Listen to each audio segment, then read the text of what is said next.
இலங்கையில் கிட்டத்தட்ட 40 மணி நேரங்களுக்கு நிலப்பரப்பின் ஊடுருவலை கடந்து நேற்று நவம்பர் 29ஆம் தேதி இந்த டிட்வா புயல் நமக்கு காவிரி கடலோர பகுதிகளை வந்தடைந்தது.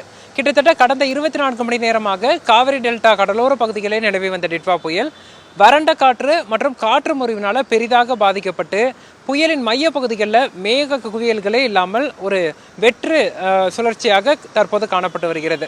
தற்போது தொடர்ச்சியாக வடக்கு திசையில் பயணிக்க தொடங்கியிருக்கு. இன்று மாலை இரவு நேரங்களில் நமக்கு சென்னை கடற்கரையோர பகுதிகளை வந்தடையும் அப்படின்னு எதிர்பார்க்கப்படுது. அதே போல சென்னையை நெருங்கும் போது ஆழ்ந்த காற்றழுத்த தாழ்மண்டலமாக வலுவிழப்பதற்கும் வாய்ப்புகள் இருக்கு. இது தற்போதே வலுவிழந்து காணப்படுவதாலும் இந்த வறண்ட காற்று மற்றும் காற்று முறிவினால் பாதிக்கப்படுவதனாலும் புயலின் மைய பகுதியிலோ அல்லது வடக்கு பகுதியிலோ பெரிதாக மேக குவியல்கள் இல்லை. அதே சமயத்தில் சென்னையை நெருங்கும் போது இந்த புயலும் நம்ம மேற்கத்திய தாழ்வு நிலையின் இடையூறும் ஒன்றோடு ஒன்று இணைய இருக்கிறது. அப்படி ஒரு நிகழ்வு ஏற்படும் போது இந்த வறண்ட காற்று விலகப்பட்டு புதிதாக ஈரப்பத காற்று உள்ளே நுழையும் அப்படின்னு எதிர்பார்க்கலாம். அதன் காரணமாக இன்று இரவு நள்ளிரவு நேரங்களில் புதிய மேக குவியல்கள் உருவாக இருக்கு.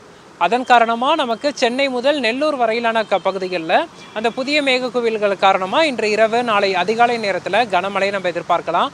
ஆனால் அந்த புதிய மேகங்கள் நெல்லூருக்கு அருகே உருவாகிறதா அல்லது சென்னைக்கு அருகே உருவாகிறதா என்பதை நம்ம தொடர்ச்சியாக கண்காணிக்க வேண்டிய ஒரு சூழல் ஏற்பட்டிருக்கு.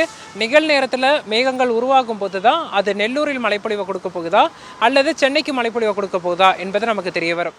அதே சமயத்தில் இன்று பகல் முழுவதும் தரைக்காற்று சற்று அதிகரித்து வீசக்கூடும். அதே போல விட்டு விட்டு மிதமானது முதல் சற்றே கனமழை சென்னை மற்றும் புறநகர் பகுதிகளில் இருக்கும்.